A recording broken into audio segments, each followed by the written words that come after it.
Hello, my name is Dealey-Thomason, and I would like to invite you to have a conversation with me on my pink fuzzy couch about mental health and solo theater.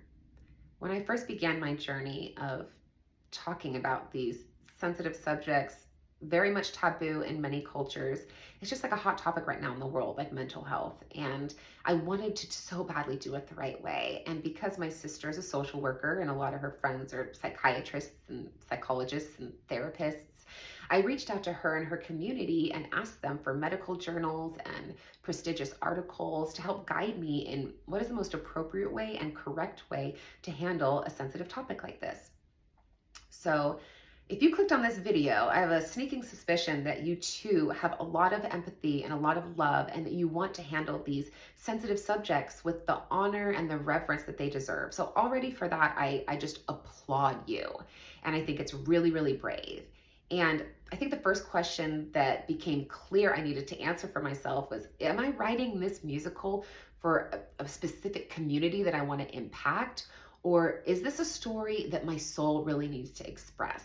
And once you answer that question, I feel so much of your journey ahead will be clear for you.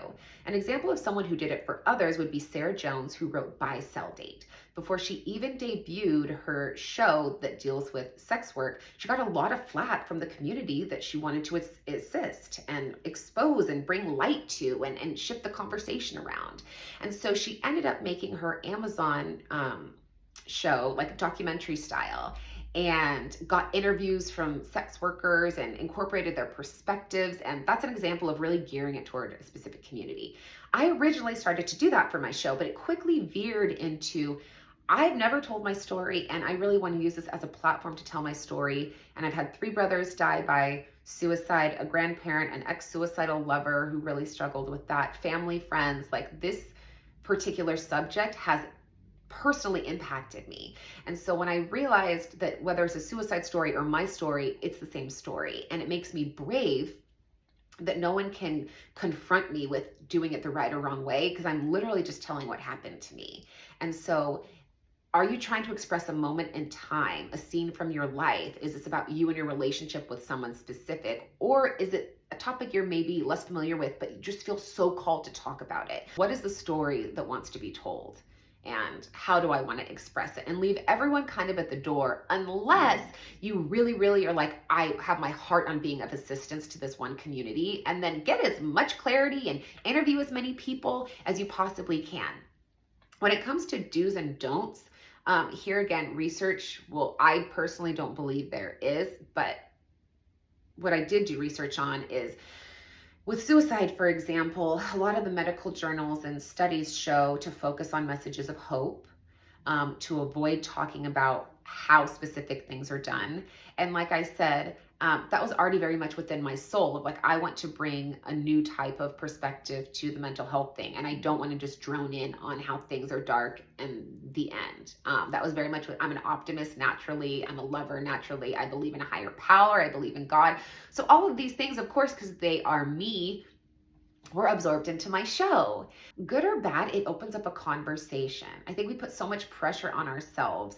And I think when you give yourself permission of, well, at least it's going to start a conversation and all aspects and all feedback are going to benefit me, then you're really like off the hook. Then it's like, as an artist, play and have fun. And of course, if there's something that you continuously get feedback of, like you're offending the community that you want to help, then like, yeah, you may want to make some adjustments. But for me, I've noticed when something's really true for us, it's usually really true for other people. Either way, stand by your art. So I did a lot of research, and I'm thankful for that, because it makes me even more confident if someone were to approach me and ask me why I did something or why I didn't do something. I've read all the journals, lots of them. I've done so much research, and that makes me more confident that I decided to choose what I chose in my art. And so I think playing things out for yourself of like, this medical journal says you shouldn't talk about this particular aspect, but I felt so called, or this was my lived experience.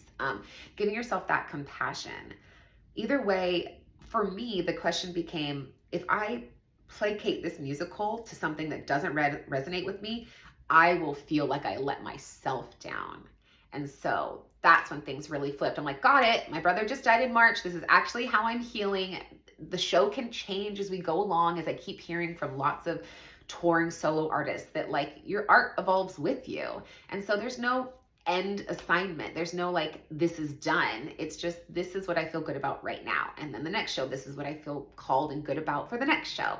But to proudly own it. Like, I own my story. I love every iteration of it. It has changed and evolved so much already, and it's just become an incredible experience. So I think that's what's beautiful. Even though I'm like bringing up generational trauma, I'm like crying tears of joy as it's drawing me to reach out to my family members and to ask for pictures of ones who've passed on and to talk about them more. So get ready for your journey. It's going to be absolutely incredible. I'm proud of you. And either way, the world just needs more art. Like, we need more vantage points of how to look about life. And your perspective is needed.